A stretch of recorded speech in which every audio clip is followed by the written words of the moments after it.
Halo para kaum rebahaner dimanapun kalian berada.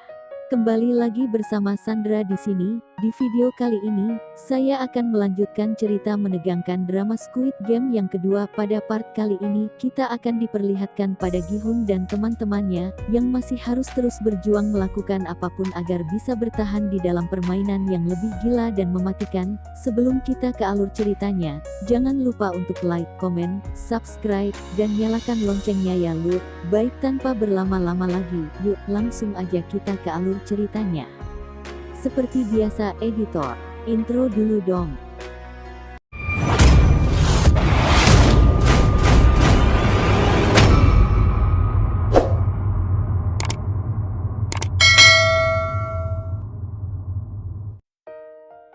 Part kedua kali ini, dimulai dengan diperlihatkan para peserta yang berhasil menyelesaikan tantangan gulali sebelumnya. Setelah lelah bermain, para peserta pun diberikan cemilan untuk masing-masing orang. Doksu, Miryong, dan para anak buah mereka, merasa tidak puas dengan pembagian itu dan memilih untuk mengantri lagi agar bisa mendapatkan cemilan lagi.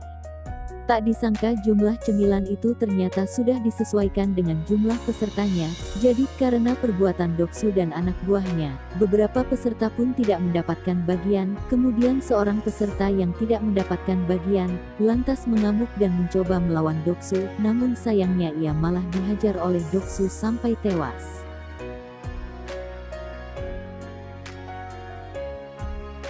Semua peserta yang menonton kejadian itu pun sangat terkejut, dan meminta panitia untuk melakukan sesuatu, tapi panitia sama sekali tidak peduli dengan apa yang terjadi di luar permainan. Yang ada mereka malah menampilkan, bahwa dengan tereliminasinya seorang peserta, maka hadiah uangnya akan semakin bertambah. Tak disangka, hal itu pun membuat Doksu dan para anak buahnya menjadi berpikir untuk membunuh peserta lain agar saingan mereka menjadi berkurang. Tanpa sadar, para peserta pun mulai terbagi menjadi beberapa kubu. Mereka pun saling bekerja sama untuk mempertahankan anggota-anggota di dalam kubu mereka. Di waktu yang sama terlihatlah seorang peserta yang sedang melakukan sesuatu dengan beberapa panitia secara rahasia. Rupanya peserta itu adalah seorang dokter, dan beberapa panitia di sana melakukan suatu kejahatan yang tidak diketahui oleh sang penyelenggara. Jadi, para panitia itu melakukan jual beli organ para peserta yang sudah mati, dan si dokter ditugaskan untuk mengambil organ-organ mereka dengan imbalan ia akan diberikan informasi tentang permainan selanjutnya yang akan mereka mainkan. Dengan mendapat informasi tersebut, si dokter bisa mempersiapkan dirinya terlebih dahulu, sebelum permainan itu dimulai pada malam harinya. Seperti biasanya lampu ruangan mereka akan dimatikan agar mereka bisa beristirahat, namun kesempatan itu malah digunakan oleh Doksu dan anak buahnya untuk membunuh para peserta. Di dalam kegelapan mengerikan itu, dipenuhi dengan teriakan kesakitan dan darah di mana-mana, ditambah lagi dengan keadaan yang gelap gulita, mereka pun menjadi kesulitan untuk menyelamatkan diri. Ji-hun, Sang-hu, dan Ali pun langsung bergerak untuk menyelamatkan kakek Ilnam, namun mereka tak bisa menemukan kakek Ilnam di kasurnya. Ternyata kakek Ilnam sudah lebih dulu menyelamatkan diri, dengan pergi ke tempat yang paling atas. Dari posisinya itu, ia berteriak meminta para peserta untuk berhenti, bertarung satu sama lain. Di saat itulah para panitia pun datang dan mengamankan situasi. Ruangan itu terlihat sangat berantakan, dengan mayat yang berserakan. Mayat-mayat itu kemudian dibersihkan dan dipindahkan oleh panitia tersebut.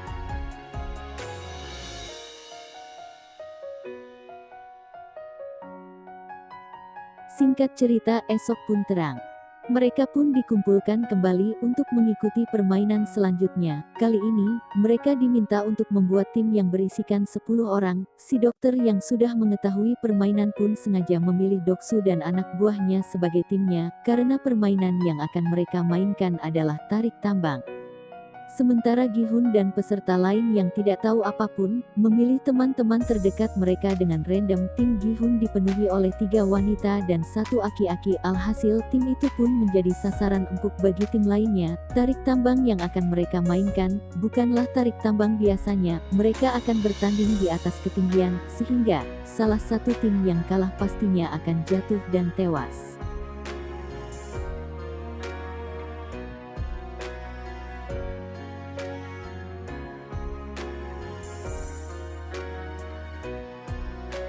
Singkat cerita, tibalah saatnya tarik tambang. Tim Gi-hun akan melawan tim lain yang terlihat sejak awal merasa sudah putus asa melihat semua anggota-anggota di timnya.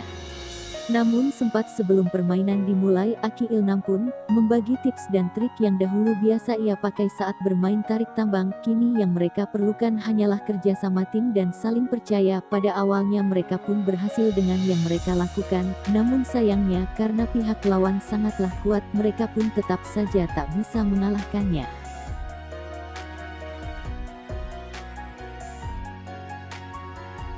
Sampai di detik-detik terakhir, Gi-hun pun yang memimpin para anggota tim untuk melakukan langkah berani. Ia menyuruh mereka semua untuk maju 3 langkah. Hal itu dilakukan agar tim lawan otomatis terjatuh. Meskipun pada awalnya mereka sempat ragu, namun pada akhirnya, berkat hal itu mereka pun dapat membalikkan keadaan, dan akhirnya dapat memenangkan permainan tersebut.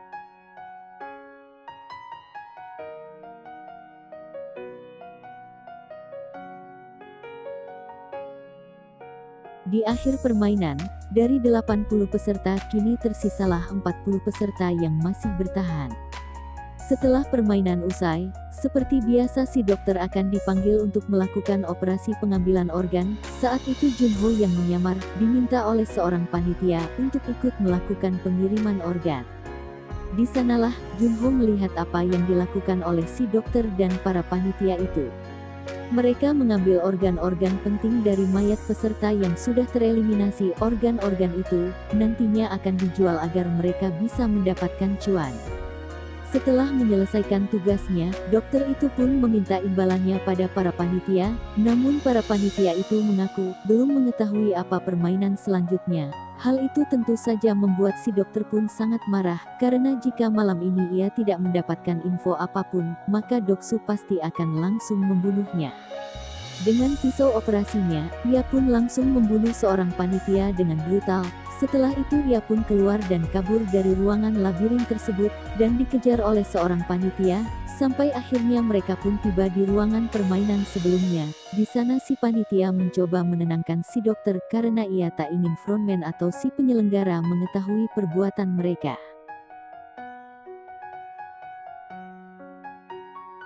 Namun sayangnya, keributan itu pun langsung diketahui oleh frontman. Tak ingin membuang waktu, ia pun langsung membunuh si panitia itu, dan juga si dokter. Frontman sebenarnya tidak peduli dengan kejahatan yang mereka lakukan di belakangnya. Namun dalam permainan itu, ia sangat menjunjung tinggi kesetaraan. Ia tak ingin ada peserta yang diperlakukan spesial di sana.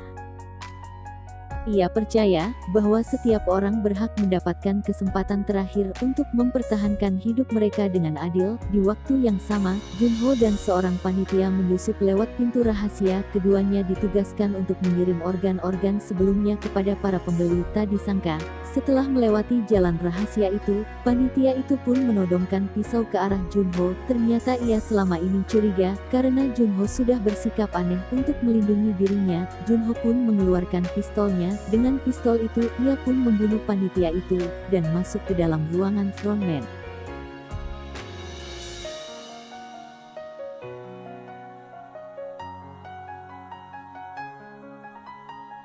Sementara itu, frontman dan para panitia pun melihat mayat panitia lain yang tertembak dari peluru di kepalanya. Frontman yakin bahwa peluru itu adalah peluru dari pistol polisi, dan ia pun segera mengerahkan semua panitia untuk mencari penyusup tersebut.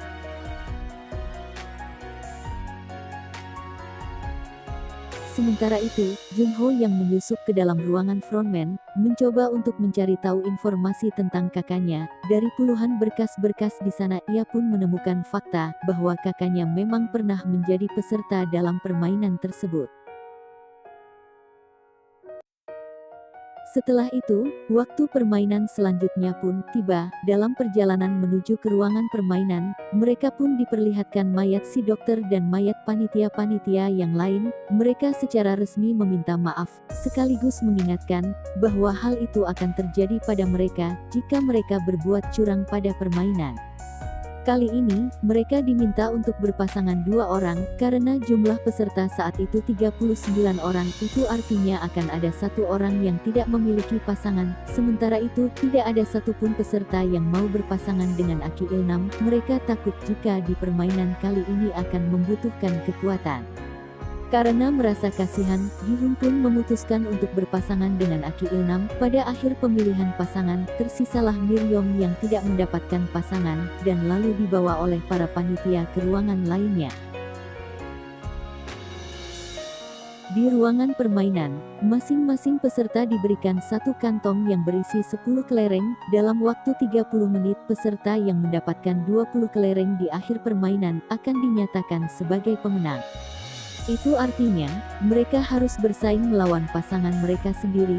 Gi-hun yang berpasangan dengan Aki Ilnam, dia berusaha menyadarkannya karena saat itu penyakit Aki Ilnam sedang kambuh, sehingga ia pun tidak peduli dengan permainan, dan berkeliling di sekitar arena. Hal itu tentu membuat si Gi-hun panik dan terpaksa adat-adatan ke si Aki Ilnam. Dengan begitu Aki Ilnam pun sadar, dan mau bermain dengannya. Mereka memutuskan untuk bermain tebak-tebakan, mereka hanya perlu menebak jumlah kelereng di tangan lawan, apakah ganjil atau genap. Tak disangka Aki Ilnam ternyata berkali-kali menebak benar, yang membuatnya menang banyak. Hal itu pun membuat Gi-hun semakin panik. Sementara Sang Hu yang berpasangan dengan Ali, memutuskan untuk bermain secara adil dalam permainan itu. Ali pun menang dan mendapatkan kelereng yang cukup banyak. Ali merasa bersalah dan tidak tega pada Sang Hu, namun mau tidak mau salah satu dari mereka pasti akan mati. Sang Hu yang sudah kalah, memutuskan untuk memanfaatkan kepolosan Ali dan menipunya. Ia pun mengambil semua kelereng Ali dan menukarnya dengan batu. Hadah! Sang Hu pinter oge, haha, dengan begitu ia pun berhasil lolos dari permainan kali ini. Anyir.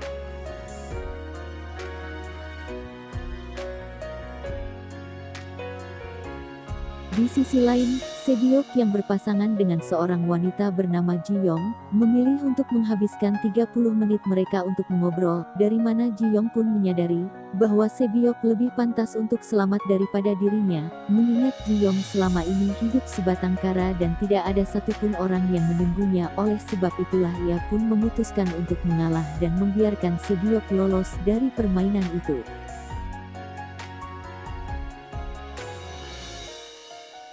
Kembali kepada Aki Ilnam dan Gi-hun, saat itu kelereng Gi-hun hanya tersisa 1, itu artinya tinggal 1 langkah lagi Aki Ilnam berhasil menang. Dalam permainan kali ini tak disangka Gi-hun salah menebak pada kesempatan terakhirnya, namun karena penyakitnya Aki Ilnam pun lupa dengan apa tebakan dari Gi-hun.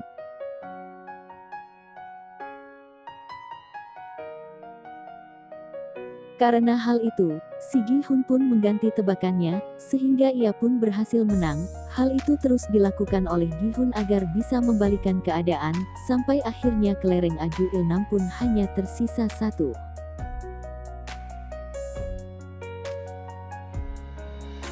Saat itu, Aki Ilnam pun menyarankan agar mereka bermain 1 ronde lagi, namun harus mempertaruhkan semuanya.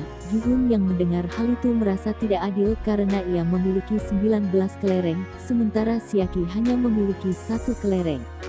Mendengar hal itu, Aki Ilnam pun berkata, bahwa selama permainan tadi ia tahu bahwa dirinya telah dibodohi oleh Gi-hun, namun ia sengaja membiarkan si Gi-hun melakukan hal itu. Gi-hun yang mendengar hal itu pun merasa sedih dan bersalah. Aki Ilnam pun meraih tangan Gi-hun dan memberikan 1 kelereng terakhirnya pada Gi-hun. Kemudian Aki Ilnam pun berterima kasih kepada Gi-hun, yang sudah merawatnya selama ia berada di sana.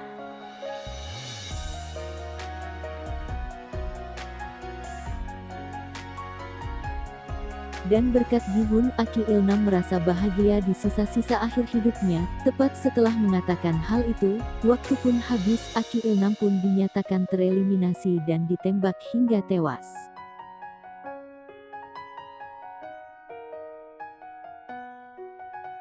Dan part kedua pun akhirnya berakhir. Bagaimana kelanjutan permainan berikutnya? Penasaran kan? Tunggu di part ketiga ya lur. Makasih banyak ya udah nonton cerita kali ini. Saya Sandra mengucapkan terima kasih telah menonton video ini. Permios.